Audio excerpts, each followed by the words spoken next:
Vamos iniciar hoje o nosso encontro sobre a unidade referente ao modelo de Keynes. Vamos trabalhar três aulas, não, três encontros, né, cada um com um formato diferente. Mas hoje eu vou fazer uma abordagem geral do contexto, né, e de introdutório sobre a teoria do Keynes. No próximo encontro, fazer um mini seminário envolvendo vocês, né, com grupos de 2 a 3 pessoas. Aí vocês, durante o momento que eu estiver falando aqui, vocês vão organizando os grupos, que antes de eu encerrar a gravação, aí eu vou pedir que vocês falem os 2 ou 3 membros de cada grupo. A gente, dependendo, né, quantidade eu não sei, tem pouca gente entregando trabalho, né? Não sei se pode contar com as pessoas que estão todas matriculadas ou não. Mas até o final do encontro aqui, vocês vão organizando aí e eu vou perguntar para vocês o formato do grupo, da formação do grupo de vocês. Aí vocês informem aí, tá vendo? Os 2 membros ou os 3 membros de cada grupo. Eu pegando esses grupos, eu já passo para vocês durante a semana a ordem de apresentação e os capítulos de cada apresentação. E no terceiro encontro, né, aí eu vou apresentar a parte mais formal do modelo de Keynes, o que a gente chama de equilíbrio, demanda agregada, oferta agregada e a demanda efetiva. Então, hoje, pessoal, que vocês, enquanto eu estiver falando aqui, vocês se mobilizem aí para ir organizando os grupos aí entre vocês, nesse limite de 2 ou 3 membros. E hoje eu vou fazer, né, uma introdução geral, mais de termo, contextualizando, né, e no terceiro encontro é que eu vou fazer a apresentação direta do modelo de Keynes, que é nossa passagem, né, a transição para aquilo que está dentro dos manuais de macroeconomia. Dependendo do manual que a pessoa vai consultar, pode estar no início, pode estar no meio, na frente, às vezes é difícil, né? Mas sempre está entre os primeiros e os capítulos da metade de cada livro, né? Porque os manuais de macroeconomia têm essa peculiaridade de não terem um padrão de organização dos assuntos, diferente de outros manuais, como Manual de Economia Internacional, Manual de Microeconomia, que geralmente tem a mesma forma de organização dos assuntos. Então, vamos aqui, né, sobre o Keynes, né, o que foi que o Keynes fez, né? Aí que, de certa forma, serviu de referência para a constituição dos manuais de macroeconomia. Quando a gente fala de manuais de macroeconomia, hoje nós temos um conjunto, né? Pode ser citado vários manuais de macroeconomia, são famosos, né, no mundo inteiro. No entanto, logo que no início da macroeconomia que surgiu, você teve um manual que serviu ali por umas 3, quase 4 décadas, que foi o livro do Paul Samuels, denominado de Economia, na década de final dos 30, 40, 50 e 60, e hoje ainda existe, né? É um livro bem grossão, muito bem organizado. O Paul Samuels, né, foi agraciado com o Prêmio Nobel de Economia, acho que morreu com 90 e poucos anos, eu acho que está com uns 10 anos, ou 9 anos também, e o Samuels morreu. Depois desse livro do Samuels, né, veio o livro do Shapiro, Análise Macroeconômica, E depois desse livro do Shapiro, aí começou a ser traduzido aqui para o Brasil uma quantidade grande de livros de macroeconomia que hoje a gente tem, no mínimo, né, traduzido 5 ou 6 manuais. Né? Pode citar o do Gorbuch, Fisch, do Status, do Blanchard, esse que eu uso mais, o do Sachs e do Larry, o do ex-presidente do Banco Central dos Estados Unidos, do Ben Bernanke, tem o do pessoal lá da USP, de economia da USP, também tem uma parte da macroeconomia aqui. Então, já tem um conjunto de livros que passou a organizar de diferentes maneiras os assuntos da macroeconomia. Começou com Keynes, depois do Keynes passou para um conjunto, né, de incorporação de teorias inseridas, né, principalmente pelo Milton Friedman, lá pelo final da década de 50, início dos anos 60. Depois veio a linhagem das expectativas racionais, dos novos clássicos, e mais, né, no final, tem, junto dos novos clássicos, tem os chamados novos keynesianos. E tem algumas diferenças, né, diferenças grandes, né, com os teóricos, né, das expectativas racionais. Então, vamos aqui para o Keynes. Né? O Keynes foi um autor que foi educado na tradição bem ortodoxa da economia, e depois de ele ser educado, o principal professor dele, que ele se tornou discípulo, foi o Alfred Marshall, lá, que era também lá de Cambridge, né, lá em cima, acima de Londres. Ele se formou nessa tradição, foi educado e também deu aula, né, sobre essa tradição marshalliana, para depois ele fazer um trabalho que, de certa forma, um pouco teve uma inflexão na maneira de interpretar a teoria econômica para ser usado como instrumento de política econômica.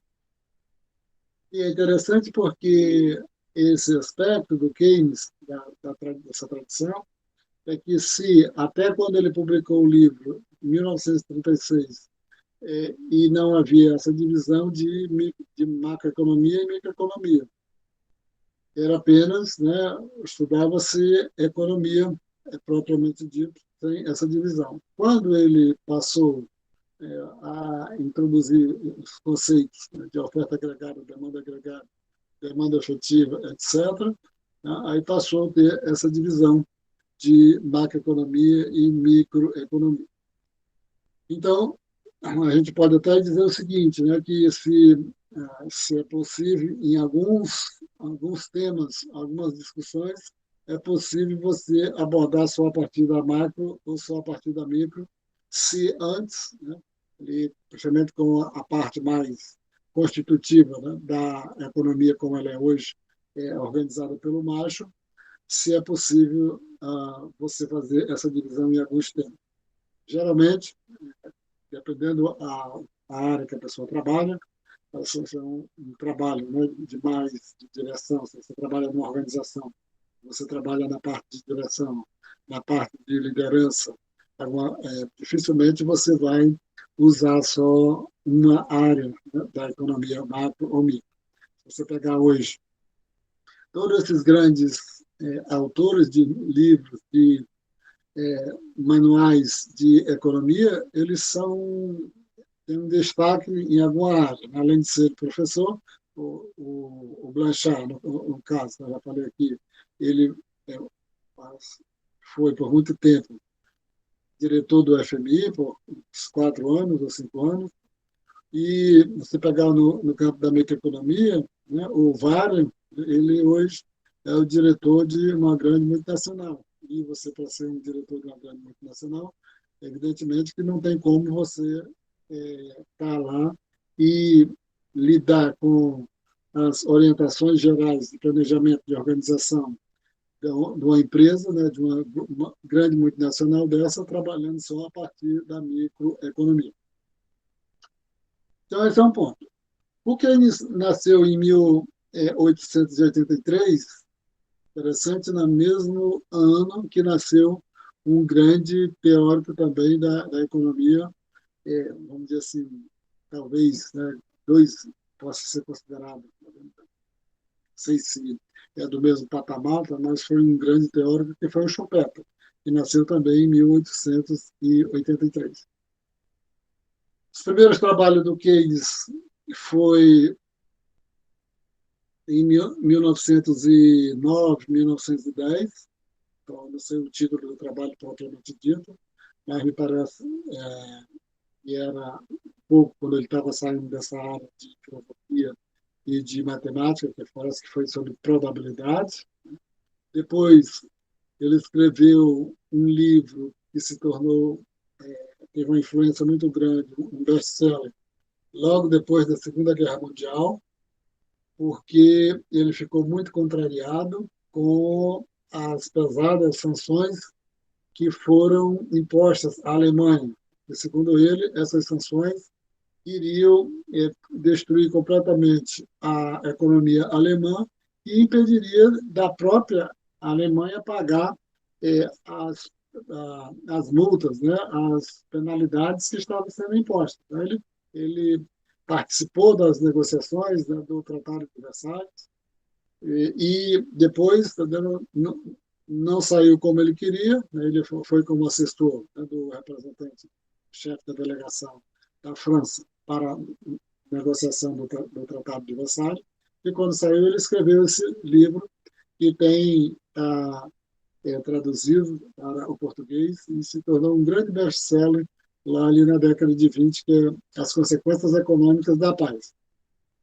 E é interessante aí, né, para verificar essa situação do Keynes, que ao mesmo tempo que ele participou das negociações do final da Primeira Guerra Mundial, ele também participou das negociações do final da Segunda Guerra Mundial, na reunião de Bretton Woods, onde foi criado o FMI, onde foi criado o Banco Mundial e também onde foi estabelecido o penúltimo sistema monetário internacional que nós temos atualmente, né, antes do atual momento. Então, o penúltimo sistema monetário internacional que vigorou da Segunda Guerra Mundial até os primeiros anos da década de 1970, ele também participou dessas negociações. Então, ele teve esse privilégio de participar ativamente dessas decisões. Isso também, eu estou falando isso, né, um pouco para associar ele, para associar não, né, para mostrar o quanto ele, ao mesmo tempo que ele teve essa sagacidade muito grande de publicar um trabalho novo que reorientava, que era diferente de tudo aquilo que tinha sido publicado até então, ao mesmo tempo ele foi um efetivo, né, e intenso partícipe, né, das questões políticas do seu tempo. Também, além disso, né, ele foi uma pessoa muito ligada à questão das artes, né, também da estética, e ele também participava de um grupo, né, de um grupo de intelectuais, né, da Inglaterra chamado Bloomsbury, né, onde era composto, né, dos principais não, né, de um conjunto de pessoas muito influentes na área da intelectualidade. Isso influenciou muito a formação dele, né, ali na década, né, próximo, né, da década de 1920. Ele Isso fez com que ele tinha uma orientação sexual, né? Não apenas heterossexual, mas também ele viveu muito tempo com as mais famosas bailarinas da época, né? A Lau Polkova. Isso tá dando, mostra um pouco, tá dando o lado intelectual e o lado culto, né? Porque ele, desde, né, que ele entrou na escola, ele sempre foi uma pessoa que chamou muita atenção dos professores, dada a sua distinção um pouco de aluno diferente em comparação com os outros. Chegou num determinado momento, ele fez uma seleção para poder se qualificar, ficar apto a trabalhar na burocracia da Inglaterra, ali no final da década de 10, por ali assim, e ele passou nessa seleção e ficou trabalhando no escritório da Índia, lá na Inglaterra. Ele não viajou para a Índia, ficou lá no próprio escritório da Índia. Então, até aí está colocado, tá, essa situação dele até a parte da década de 1920, quando ele publicou esse livro, As Consequências Econômicas da Paz. E, segundo alguns falam, é o livro dele, é um livro muito bem escrito, porque era direcionado para um público geral, diferente da teoria geral, porque é caracterizado como um livro mais para as pessoas que têm a preocupação de estudo da economia propriamente dita. É tão fácil de fazer a leitura como era o livro As Consequências Econômicas do Ataque. Então veio a passagem da década de 20, né, para a década de 30, e como é um período, né, que todos, né, têm essas informações, né, porque desde as pessoas que passam para o ensino, ou pelo ensino médio, já têm essas informações sobre a questão do problema da Bolsa de Valores nos Estados Unidos, de Nova York, de 1929, e a subsequente crise dos anos 30. Isso, né, de certa forma, fez com que um pouco o Keynes passasse a se preocupar mais ainda com essa situação da economia, vindo da tradição dele de estar sempre envolvido com a burocracia, de dando conselho, participando ativamente dos debates a respeito das orientações políticas que poderiam ser feitas. Então, isso veio, e aí ele publicou, em 1930, um outro livro que, de certa forma, já o arcabouço um pouco eu queria mais preliminar, sem muitos avanços do que iria ser a teoria geral lá de 1936. Então, em 1930, ele publicou um livro chamado O Tratado sobre a Moeda. Tratado sobre a Moeda. E isso já estava um pouco mostrando a inflexão dele com aquela tradição onde ele foi educado e onde ele começou a dar aula sobre aqueles mesmos pressupostos que ele foi educado, né? Visto que ele, depois, né, que ele passou a trabalhar na burocracia lá em 1910, por aí assim, depois, na década de 20, ele conseguiu uma vaga lá na Universidade de Cambridge, lá na Inglaterra, lá no King's College, né, na condição de fellow. Né? E essa condição de fellow significava que ele não era dono de uma cátedra, mas possibilitava que ele desenvolvesse outras atividades. Então, isso foi muito benéfico para essa vida dele envolvida em muitas coisas.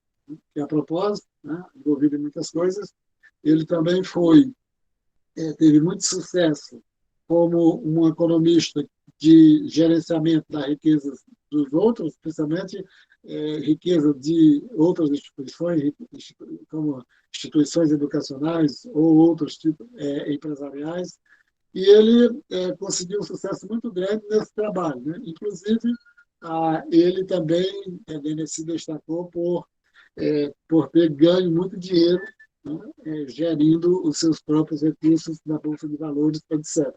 Assim como se destacou o Ricardo ali no início do século XIX. Então, o Keynes também carrega essa característica de destaque no currículo dele. Então, ele publicou esse livro, né, Tratado sobre a Moeda, um pouco já indo direto, se contrariando partes do que se constituía aquilo que ele foi chamar de economia clássica, que fazia parte tanto aquele conjunto de autores propriamente clássicos, como o Adam Smith, Ricardo e Stuart Mill, como os neoclássicos, né? Aí a gente pode sintetizar basicamente no Macho e no Pigou, porque naquele momento ali dele eram os mais destacados. Então, quando ele publicou esse livro, né, voltado sobre a moeda, e logo em seguida veio a crise, né, propriamente dita, da economia mundial, afetando bastante, né, somente a economia dos Estados Unidos, também afetou um pouco a economia da Inglaterra, mas a economia da Inglaterra já vinha numa situação de fraqueza muito grande, desde o início do século, né, da passagem do século XIX para o século XX, a Inglaterra já havia uma decadência muito grande, e isso, de certa forma, preocupava muito ele, né, porque ele queria, dar as suas ambições, queria um pouco resgatar aquela posição de poderio, de império da Inglaterra. De toda forma, né, falando, né, especificamente da crise, né, dos anos 30, aí você tem um conjunto de trabalhos, né, a respeito daquele período da crise, tanto da perspectiva clássica, né, propriamente dito, como da perspectiva mais ligada ao Keynes, que vai mostrar o que foi que levou à crise da década de 30. Tem algumas correspondências, né, que existem até a viagem dele para os Estados Unidos, uma carta que ele fez, né, para o presidente dos Estados Unidos, no sentido um pouco de alguns mostrar que teve uma certa sintonia entre aquilo que o presidente dos Estados Unidos fez ali por 1933, 34, etc., quando não existia as ideias de Keynes, etc., e vou dizer o seguinte, o Keynes organizou algo que, na prática, já estava sendo implantado em alguns países, como nos Estados Unidos, principalmente com o Franklin Delano, né, Roosevelt, que passou, né, por um período da economia onde eles tinham ali próximo de 30%, 40% de desemprego. Se bem que o Brasil hoje está próximo, né, só diferença de 10%. Esse desemprego não, né, de pessoas desempregadas. Deixa eu ver se eu...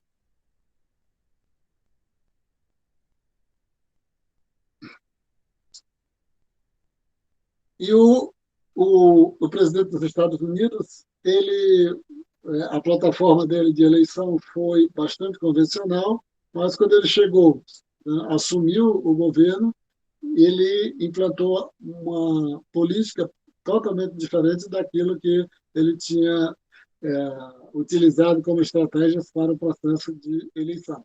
Tá?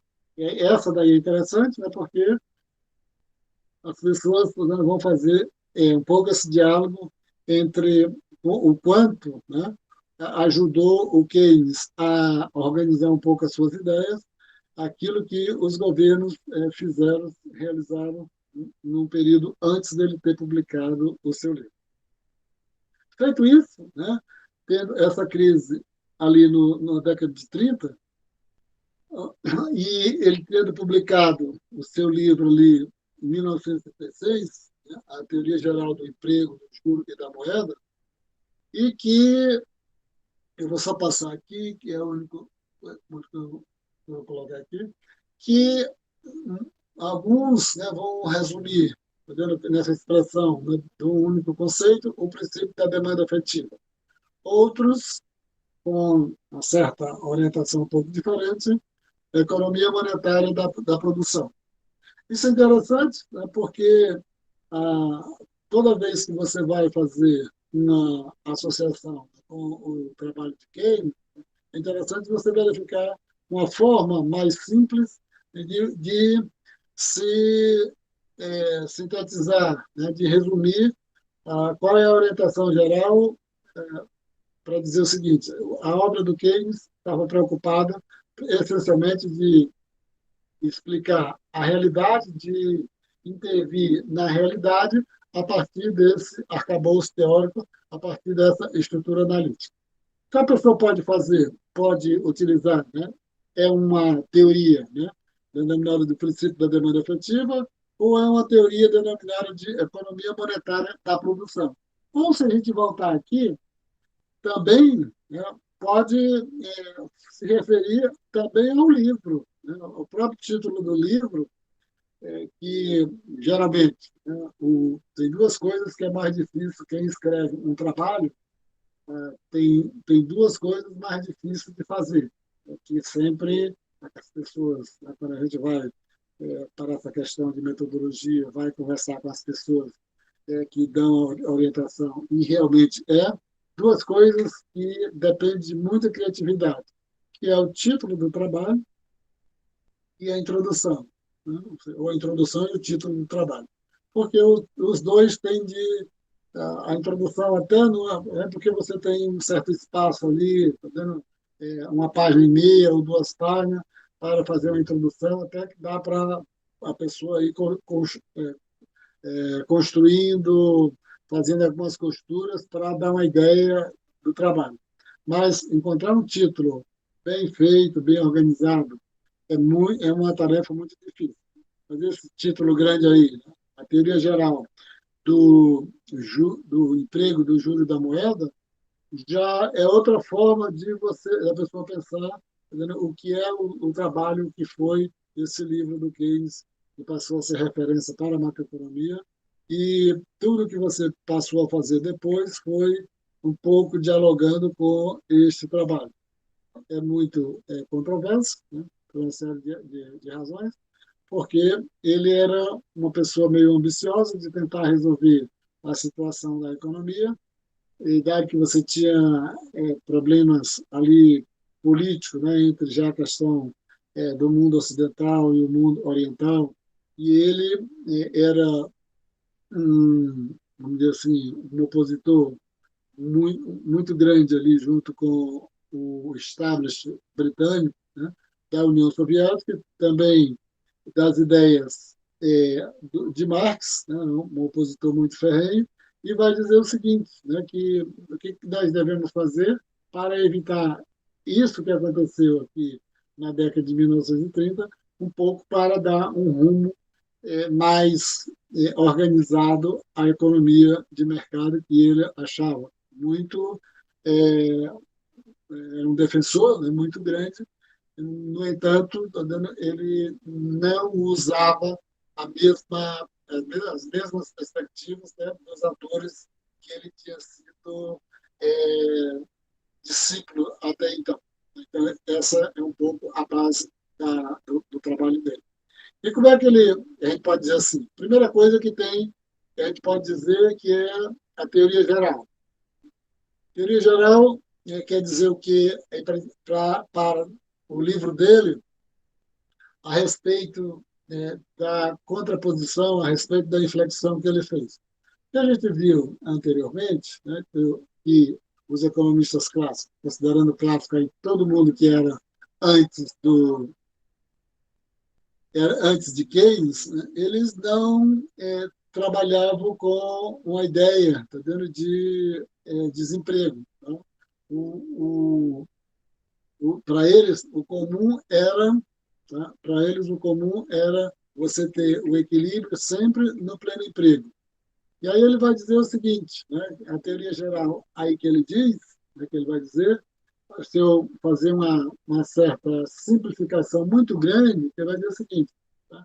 A minha teoria geral e aquilo que é dito pelas economias, pelas estruturas analíticas anteriores, de que você sempre está no pleno emprego, né? Isso é uma coisa muito específica, muito particular. E a minha teoria é geral porque eu estou explicando o comum que acontece na teoria.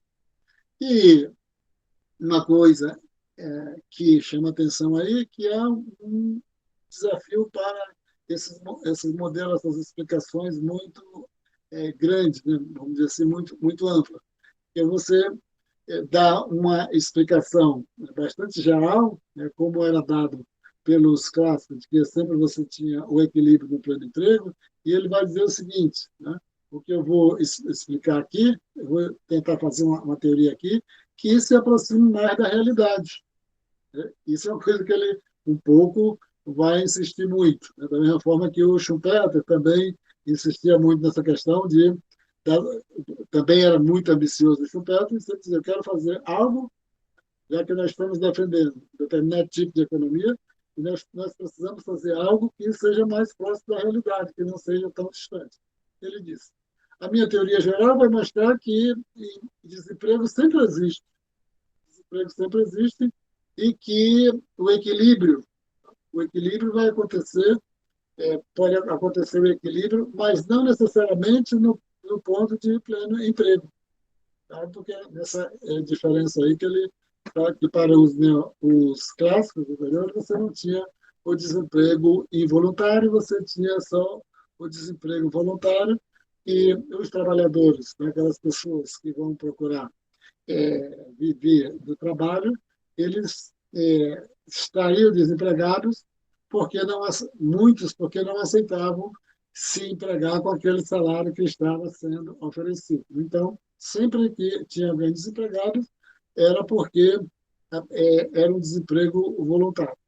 É interessante esse tipo de explicação, que ele voltou, né, a ser hegemônico, né, nos últimos 40 anos, e como hoje, as informações que saíram do IBGE há 3 dias, na sexta-feira, de que nós temos 20, 20,5 milhões de pessoas sem emprego, correspondendo, né, dividido entre 14,8 milhões de desempregados e 5,7 desalentados. Então, se você pegar aqui esses poucos países, né, tem 20 milhões de habitantes. E se você pegar esses 20 milhões e meio de pessoas que estão sem emprego e explicar que todas elas estão desempregadas de forma voluntária, né? Não querem, porque não querem aceitar o salário que está sendo ofertado, então um pouco exagerado, talvez a gente pode um pouco exagerado. Não estou falando que a explicação está errada ou não está certa, estou só fazendo um pouco a comparação com a situação que o Keynes vai enfrentar. Né? Para dizer o seguinte, né? Que geralmente você não tem um emprego só voluntário, você também teria o emprego involuntário. Então, essa parte central dessa questão do desemprego. E aí você entra, dito isso, você entra para o cipual da teoria do Keynes. Você entra para a engenhosidade que ele fez. E ele estava, como eu já falei aqui, uma preocupação muito grande de estar atuando no meio político, na realidade da política econômica do país, influenciando. Ele era uma pessoa que publicava muito nos jornais diários, no sentido de influenciar os decisores, né, do Banco Central da Inglaterra e dos outros, né, ministérios. Né? Aí eu não sei nem como é o nome dos ministérios, né, da economia lá da Inglaterra, isso aí eu não sei. E também o parlamento, né, lá no Westminster, ele atuava muito nesse ponto. E aí ele vai publicar a teoria dele nessa dupla, desse duplo desafio. Ao mesmo tempo que você vai fazer um trabalho com uma cara um pouco abstrata, muito abstrata, nível elevado de abstração, ao mesmo tempo ele tem de servir para conseguir convencer, né, os políticos e convencer os policymakers no sentido de adotar políticas que ele achava que seria melhor para enfrentar a situação dali de dificuldade da Inglaterra, principalmente da Inglaterra na década de 1930, né, porque na década dos 30, porque ele não estava menos preocupado com os Estados Unidos, porque de certa forma estava um pouco na cabeça dele que se ele conseguisse um pouco fazer algo para a Inglaterra recuperar aquela situação, né, de antes, né, no século XIX, da oficina do mundo, e depois como poderio, mas já passou os anos 20 numa crise muito profunda, principalmente no campo monetário. Quando chegou no início dos anos 30, abandonou definitivamente, no início ali, 1933, por ali, abandonou definitivamente o padrão ouro, né, original, que foi que o padrão ouro era o primeiro sistema monetário, né, mais conhecido e estudado, né, junto com os dois posteriores. Então, ele vai, com essa preocupação, escrever um trabalho muito complexo, né?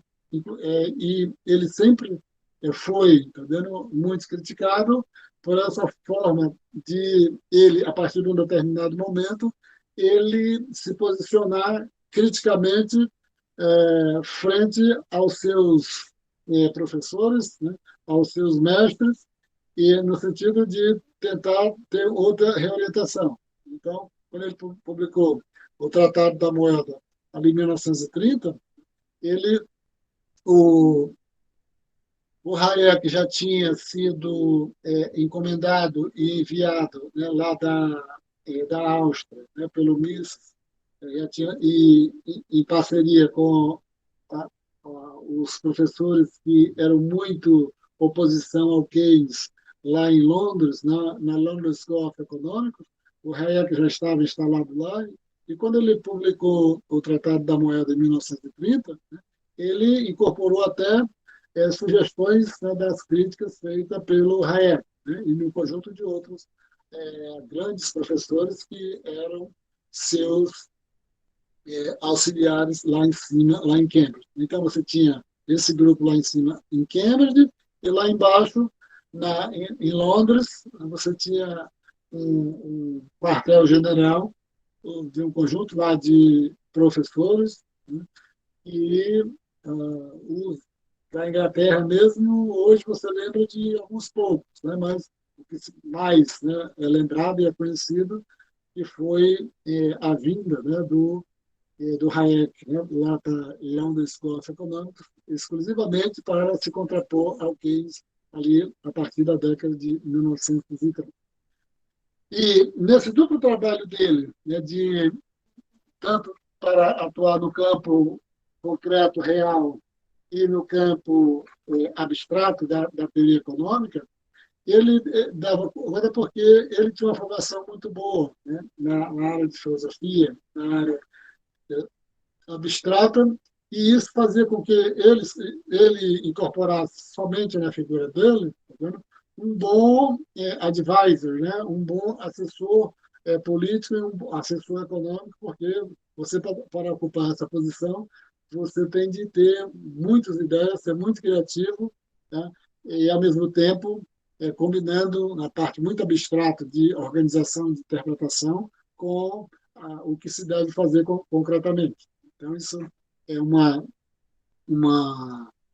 assim, uma função, né, que é muito difícil a pessoa desempenhar com muito sucesso, né, porque hoje em dia você não encontra muito isso, não, porque principalmente como a economia está mais centrada lá nos Estados Unidos, e a academia não, é menos, não, é menos ligada com a parte governamental. Você tem um ou outro que vai ocupar cargo lá nos Estados Unidos, no Comitê de Assessores Econômicos, etc., mas não é tão intenso, né, como era na Inglaterra do século XIX e do século dos primeiros, né, 4 décadas do século XX. Então, ele tinha essas duas grandes qualidades, né?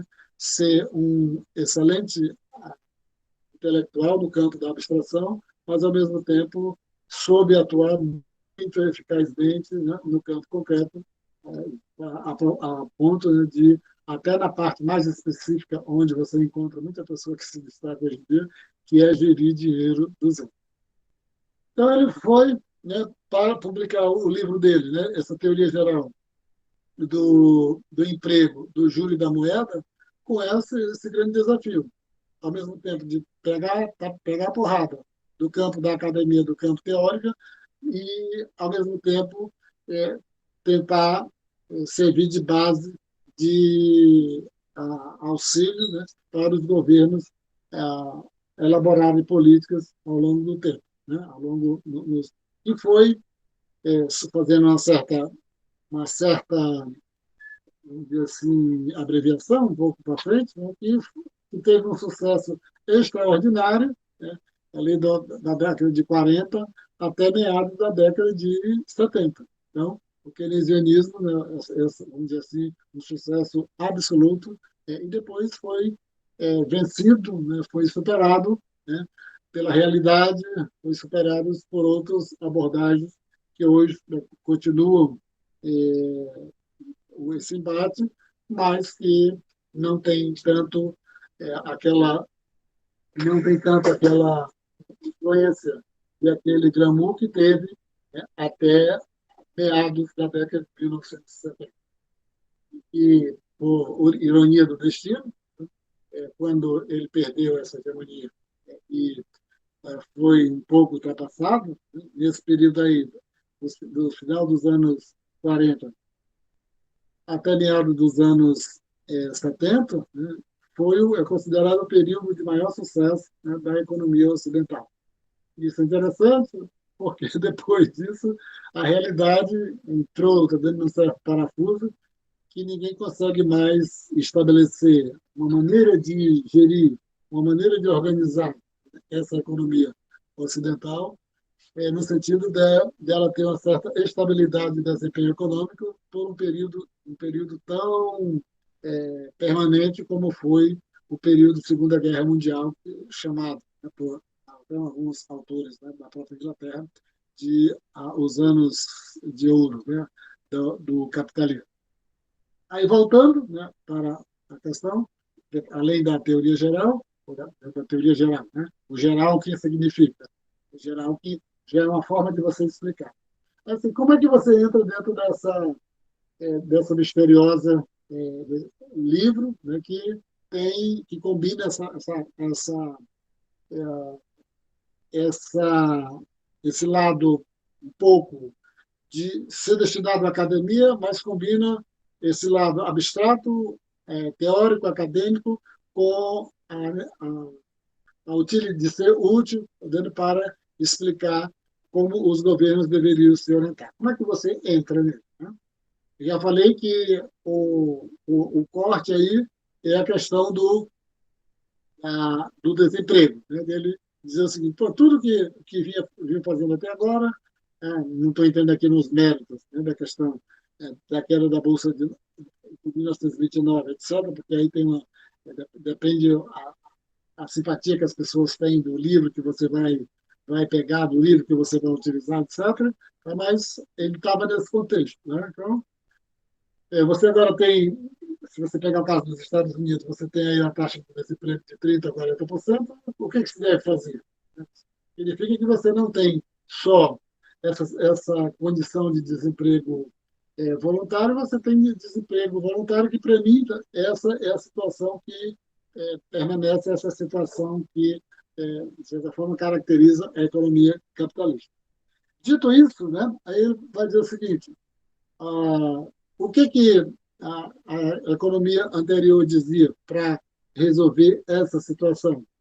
Dizia o seguinte, né, que como você tinha um grande pressuposto de que a moeda era neutra, é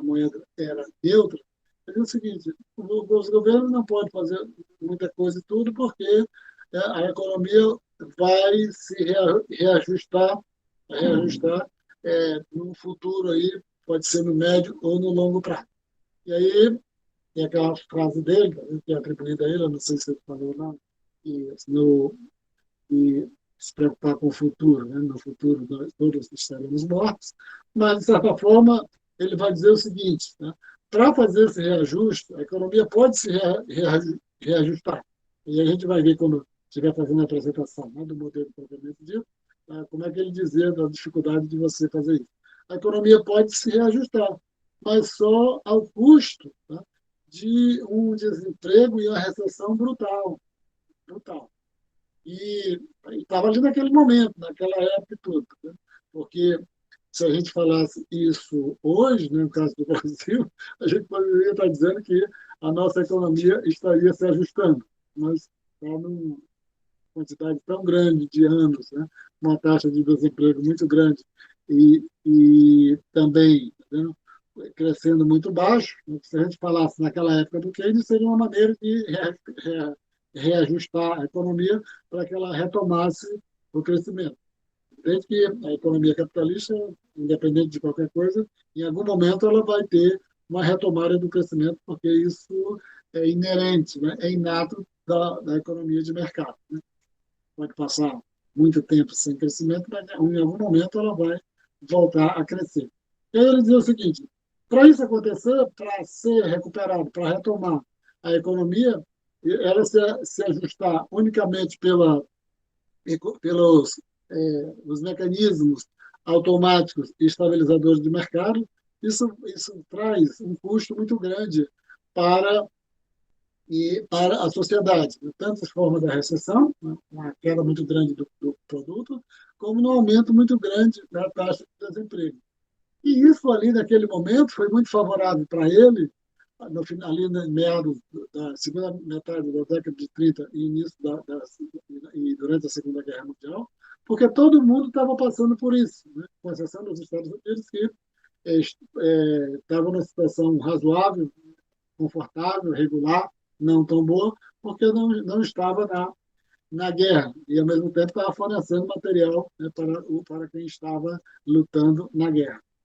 Então, se isso foi uma preocupação, isso estava perturbando, incomodando todos os governos, todo mundo ficou um pouco imbuído, um pouco, vamos dizer assim, preocupado de que não acontecesse nada na forma do futuro dessas economias. E fez com que tivesse um consenso efetivo de que se deveria fazer alguma coisa nos moldes daquilo que o Keynes estava propondo. Né? Que deveria fazer alguma coisa, né? Porque o governo deveria fazer alguma coisa, porque só pelo reajuste automático isso criaria mais problema ainda. Aí como é que ele começa? Vai dizer o seguinte: vai para os elementos mais, vamos dizer assim, organizadores, né, mais abstratos, né, a gente vai ver, né, nos dois encontros posteriores dessa questão do confronto dele com a economia clássica e depois como é que ele organizou, ele vai dizer o seguinte: entendeu? Como é que eu organizo esse trabalho? O que determina o produto, o que determina o emprego da economia? E aí ele vai dizer, entendeu? O produto da economia, o emprego da economia, ele é dividido, ele é determinado por duas questões do lado da demanda, tá? Do lado do gasto, dividido no consumo e no investimento, dividido no consumo e no investimento. Pegando essa trajetória, esse ponto de partida, você vai embora. Dizer o seguinte: se ele diz, tá vendo, ele saiu da estrutura analítica clássica, né, de que a oferta, o lado da oferta, é que era o determinante, e ele falou que foi mostrar por quê, não. Tá, e aí vai dizer o seguinte: tá, vai inverter a forma de explicar o funcionamento da economia. E aí isso é uma característica marcante, né, do Keynes, né, diferente de muitos outros economistas, tanto antes deles, né, com exceção dos clássicos propriamente ditos, né, mas principalmente os clássicos que eles chamam, né, dali que nós chamamos de neoclássicos, marginalistas, do final do século XIX e do século XX, né, como o Macho, o Pigot, né, e os outros. Né. Ele vai dizer o seguinte: que essa forma de explicar da economia, ela é aderente à realidade. Ele vai dizer o seguinte: porque o que os outros estavam explicando, primeiro dizer que, segundo ele, né, que está nos próprios escritos dele, inclusive em parte da teoria geral que nós vamos ver no próximo encontro. Ele vai dizer o seguinte: o que esses economistas, né, a forma deles explicarem, não estão explicando a realidade, porque ela não funciona assim. Funciona, que eu vou explicar, é uma maneira que vai de certa forma, refletir a parte mais real da realidade. Dizer o seguinte, né, que não, se não tem, eles vão dizer que não tem emprego, ele vai dizer que tem emprego. E, e que a, o, a economia se reajustaria mecanicamente. Ele vai dizer que não, tá? Porque aí você teria uma insuficiência, a gente está se antecipando aqui o conceito, né? Uma insuficiência de demanda efetiva. Então, essa passagem, né, dele do lado da oferta para o lado da demanda, ele vai dizer, a demanda se divide em quê? Entendeu? No, a demanda, né, ou os gastos se dividem em quê? No consumo e investimento. O consumo depende de quê? Né? Depende da proporção marginal a consumir, né, e do consumo autônomo. O investimento depende de quê? Né? Depende da eficiência marginal do capital e depende da taxa de juros. A proporção marginal a consumir depende de quê? Aí embaixo, a eficiência marginal do capital depende de quê? Taxa de juros depende de quê? Então você vai criando, tá vendo, um conjunto vamos dizer assim, de dependência para saber que variável é determinada por qual variável, para você vai até lá no final, né? E depois você volta para o que é mais importante para ele, sempre o consumo e o investimento, né? Que vai influenciar mais decisivamente na no produto, né? No aumento do produto e no controle, né, do aumento do produto, que de certa forma vai aumentar, vai criar o emprego ou não.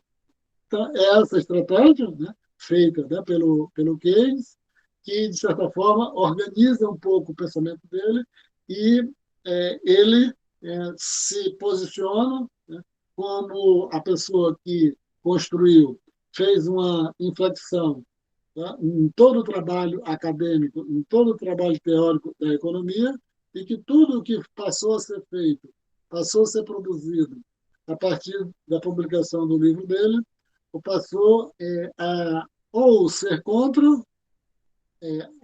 fazer oposição, ou dar sequência um pouco atualizando ou coisa parecida. Né? Ao ponto de você, né? As primeiras mudanças, né, que teve ali no final da década de 50, início da década de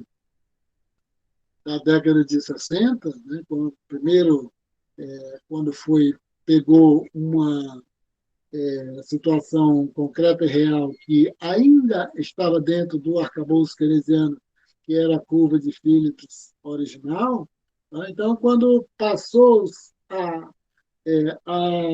evoluir dentro da curva de Phillips com a abordagem um pouco adaptada às novas mudanças que estavam acontecendo, era tudo no sentido de se contrapor às orientações dadas pelo Keynes, né, ali, principalmente nos governos dos Estados Unidos, né, ali no início dos anos 60 e boa parte, né, da segunda metade dos anos 60. Né, passou a se constituir a primeira grande inflexão que vai derrotar a hegemonia, né, do que o Keynes foi até o início da década de 1970.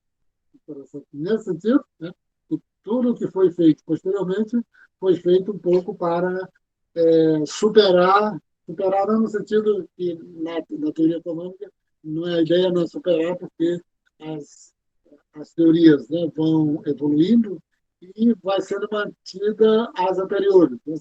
A exemplo disso é o arcabouço teórico do Adam Smith, do Ricardo, do Stuart Mills, depois dos neoclássicos, sintetizado pelo Marshall, etc.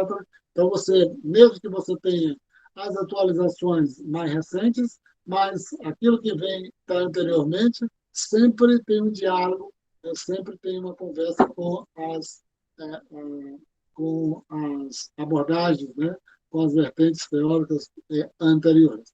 Mas que, paulatinamente, está vendo, tudo que foi feito posterior ao que o Keynes escreveu a teoria geral e à hegemonia que ela teve até os primeiros anos, né, primeiros anos não, até a década de 1970, né, tudo isso ou foi em choque com o keynesianismo, ou foi um pouco dando sequência àquilo que o Keynes escreveu.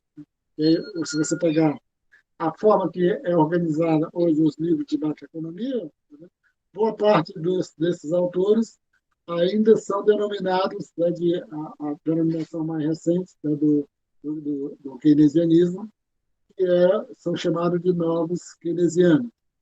Novos keynesianos.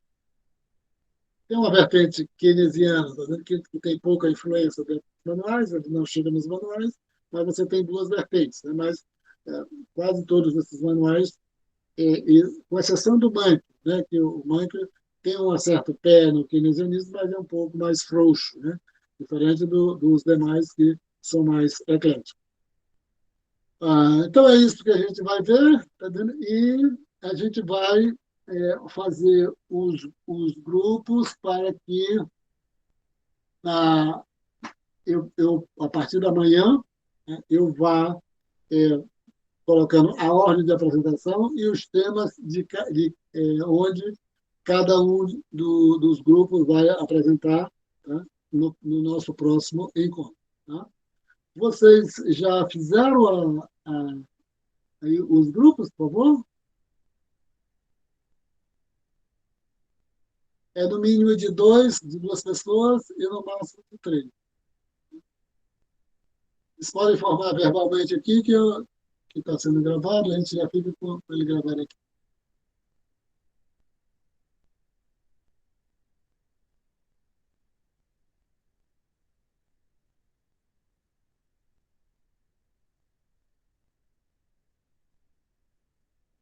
Alguém já pode informar algum grupo que foi organizado?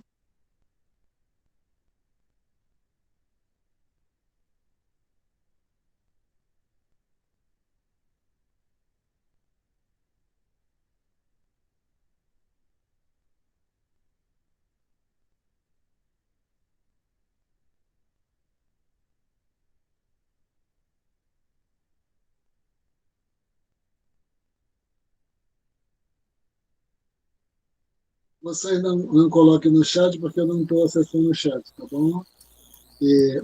Mas Professor, só. Oi, é, eu, João Gabriel e a Bárbara Dantas, um grupo. tá legal, tá registrado. Quem mais? O meu, vai- o meu vai ser Paulo Matheus e Francisco Bruno. E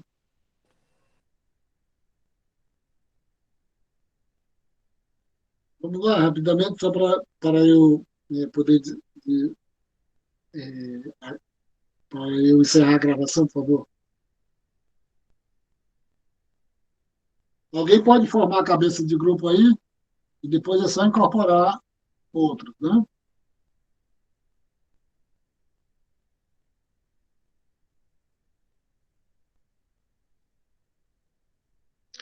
Professor, Francisco Batista, Anderson Costa e Rita de Cássia.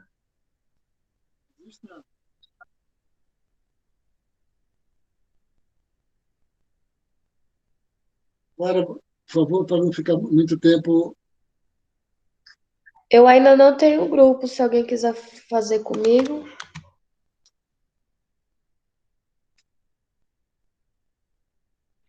Professor, Oi, Jussara, Andressa e Lucas. Lucas, começa com o que esse nome, Lucas? Fernandes. Hã? Lucas Fernandes. Tem esse aluno? Então,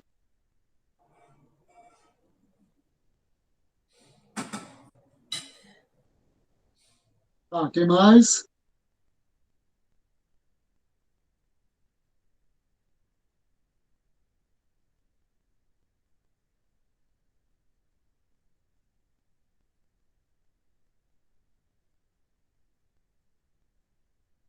É o trabalho da avaliação da atividade que nós temos nessa semana para a organização desse seminário, para a apresentação. Isabela, você fica como cabeça de grupo aí, por gentileza, tá bom? Tá ok, professor. Então, obrigado. Professor, então semana que vem não vai ter aula, vai ser seminário, então, a aula, é isso? Vai ter aula, sim. Né? Mas a atividade vai Seminário ser é o aula. seminário. Oi? Seminário é aula. Mas o seminário o senhor vai fazer para depois? Não vai ser Oi? na aula, não? A aula que vem vai ser o seminário, não? Não, você está dizendo que na próxima aula, ou que no próximo encontro não vai ter aula. Vai. Então, mas vai ser o seminário, é? É, mas não é aula, não? Ah, tá. Então, tá bom. Ô, Isabela, eu vou lhe colocar como cabeça de grupo, tá bom? Obrigado a todos que... Deixa eu encerrar a presença aqui, por Professor, favor. Oi, vou fazer com a Sofia, tá? Isla e Sofia. tá bom.